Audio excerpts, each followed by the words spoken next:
y diste en la punta porque lo que se suele decir, que yo suelo decir, es que todo el mundo escuchó hablar del Opus Dei como algo raro, extraño, medio secreto, oculto, pero muy pocas personas sabemos exactamente qué hacen, a qué se dedican, dónde están, por qué formaron una organización que parece más una logia que una orden religiosa, por qué tienen casas que simulan ser casas comunes y no iglesias, toda una cantidad de información respecto del Opus Dei que no se conocía. A mí lo que me pasó con el Opus Dei fue que yo crecí en San Miguel, provincia de Buenos Aires. ¿Se me escucha bien? Sí, perfecto. Perfecto. En San Miguel, provincia de Buenos Aires, puntualmente en un lugar que se llama Bellavista, a 30 kilómetros de la capital, que es medio como un pueblo, digo yo, aunque es el conurbano, no es un pueblo. Sí. Al lado está Campo de Mayo, es un lugar muy militar, muy conservador, católico, demás, y el Opus Dei está muy instalado en ese lugar. Entonces yo, sin ser católica, porque no soy católica, no me bautizaron y eso, mi familia es católica, pero yo cuando era chica escuchaba muchas cosas del Opus Dei, Sí, y sí. este es del Opus Dei, los otros que tienen un montón de hijos son del Opus Dei, esta gente que va a este colegio es toda del Opus Dei, y todas estas cosas, ¿no? Y era como, ¿y qué son los del Opus Dei? No sé, son ricos, es algo secreto, tienen muchos hijos, tienen escuelas donde van separadas las mujeres y los varones, todas cosas así, y cuentos de que era gente como que vos no ibas a entrar a una casa de alguien del Opus Dei porque vos no eras del Opus Dei. Entonces eso me generó una imaginación y un poco viene de ahí, ya periodista, con muchos años como periodista, cuando Bergoglio se convirtió en el Papa Francisco, yo sabiendo que los jesuitas, que el Papa Francisco era jesuita, y que tienen una mirada de la iglesia completamente distinta, porque miran a la iglesia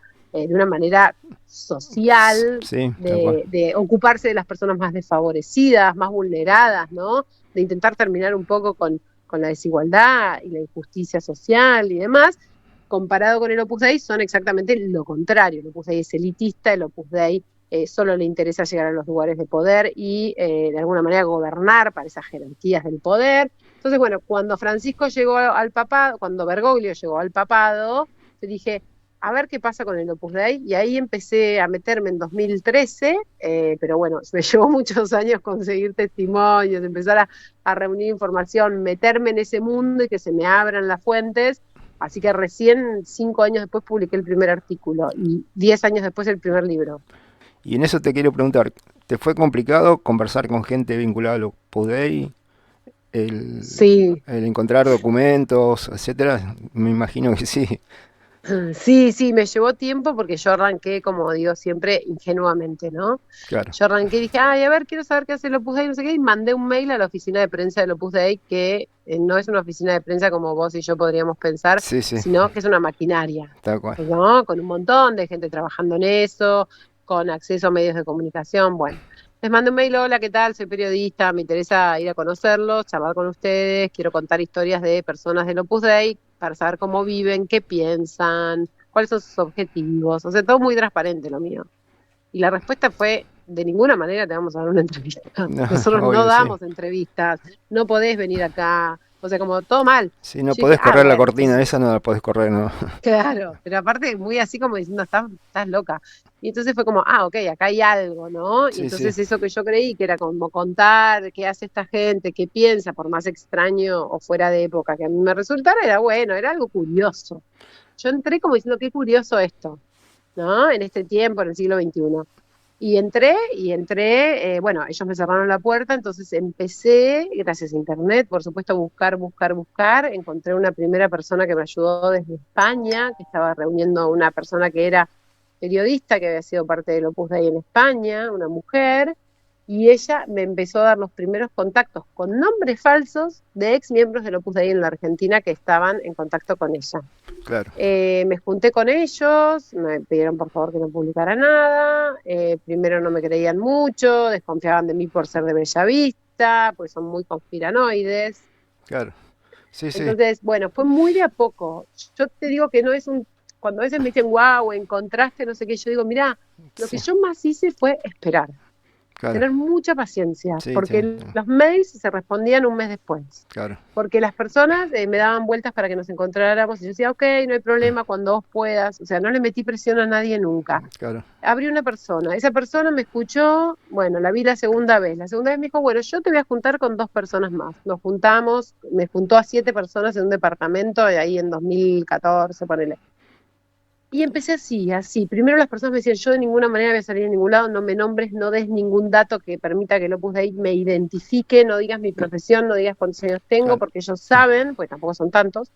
Chao, chao. Bueno, todo empezó así, en síntesis, y se fue ordenando de manera tal que 5 o 6 años después, cuando empecé a hacer el libro, esas personas de a poco empezaron con, bueno, ya podés dar mi nombre, ¿no? Claro, O podés dar mis iniciales. claro, Y entonces, como yo creo que el tiempo fue clave para que yo pudiera hacer ese libro. Yo, en el momento en el que empecé con eso, aunque mucha de la información la tenía, no hubiera podido escribir el libro que escribí de ninguna manera en ese momento. Y además, yo lo primero que tuve fueron muchísimos testimonios y no claro, tenía documentos. Y yo claro. sabía que si salía solo con los testimonios y sin documentos, el Opus Dei iba a salir atrás y a decir, esto es todo mentira.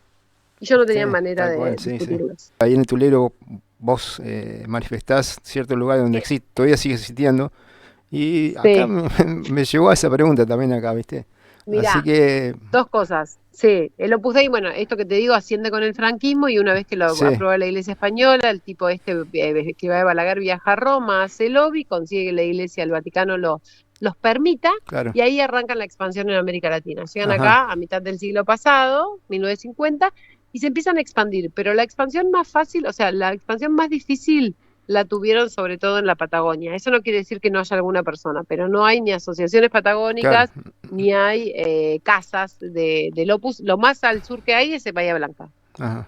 Bueno, estamos cerca nosotros. Pero bueno, hay personas que siguen las enseñanzas de Sí, Ciudad de es Balaguer o que tal siguen cual, las tal cual. costumbres Sí, sí, en Bariloche, en Ushuaia. sí. Digo, hay muchas personas Sí, sí, tal que cual, vienen de seguro. repente a retiros a Buenos Aires y después vuelven a sus casas. Lo que yo digo es, el Opus Dei en sí no creó ninguna asociación civil patagónica. Ellos tienen en todo el país, tienen en Cuyo, en Mesopotamia, en Buenos Aires, en Córdoba, en Santa Fe, en Salta, en Tucumán, en Mendoza, en todos lados Sí, sí, prácticamente. tal cual. Y en Patagonia no crearon una organización principal, aunque ahora me pasaron un nombre ligado con una empresa, que es una fundación, que todavía no puedo decir, pero que podría llegar a ser. Sí, puede ser, sí. Si seguimos buscando, vamos a encontrar. Sí. Vos sabés que yo anoté de tu libro, anoté varias direcciones, que mi próximo viaje a Buenos Aires va a ser para visitar esos lugares. La Eh, sede central acá en Recoleta. Sí, sí, La sede central en está en Recoleta. Recoleta, sí.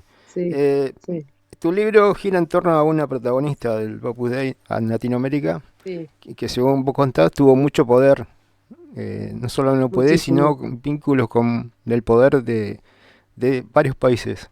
Es Elina Yani, ¿no? Ya, Ya no li, sí, Giannoli, sí, sí, sí.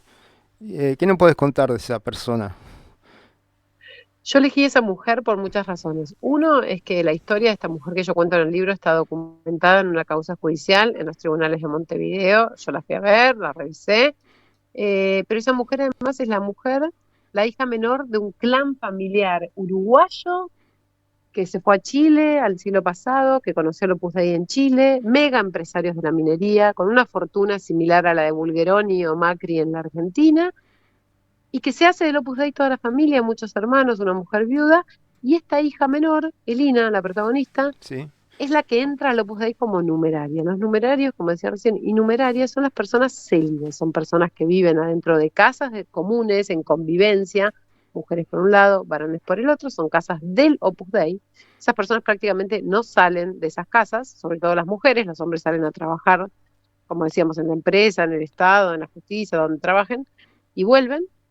Las mujeres suelen vivir adentro, son personas que se flagelan, que se levantan a las 6 de la mañana, besan el suelo y dicen te serviré, que tienen como una vigilancia espiritual y control total, que se flagelan todos los días de su existencia y los sábados con un látigo, cosas que resultan raras, que están dedicadas su vida al Opus Dei. Esta mujer mega millonaria decidió entregar su vida al Opus Dei, por lo tanto su fortuna también, que se estima en 200, 300 millones de dólares, pero además lo que pasó fue que esa mujer tenía una hermana soltera y esa fortuna similar a la suya de su hermana terminó en un testamento a nombre del Opus Dei y entonces sus herederos, o sea, los sobrinos herederos de estas dos mujeres decidieron demandar por esa fortuna. Y eso lo que permitió, más allá de la suerte de esta familia, esto ha pasado en muchas familias, el Opus Dei consigue su dinero de parte de sus miembros sobre todo, Claro, lo que pasó es que esa historia muy familiar, que es muy buena para contar una historia, digamos, sí, en sí, una familia, además lo que sirvió fue que se documentó mucho de lo que yo puedo recoger como usos y costumbres, digamos, y reglas de vida del Opus Dei, se pudo recoger en una causa judicial, y eso a mí me permitió contarlo porque si no yo tenía solamente testimonios para relatar eso. claro. A raíz de tu libro surgieron varias denuncias hacia el Opus Dei por explotación, Sí, ¿no? Sobre todo sí, explotación laboral, sí. ¿puede ser?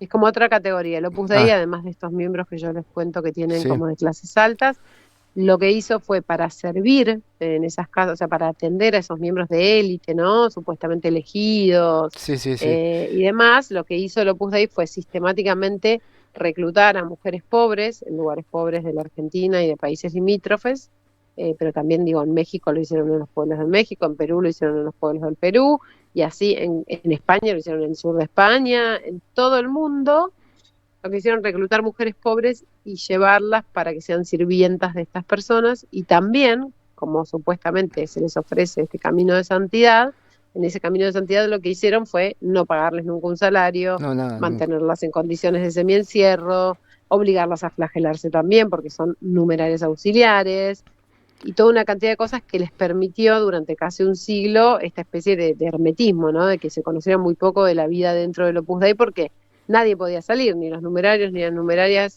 hablaban afuera, ni estas mujeres. Bueno, Paula, te agradecemos mucho tu tiempo.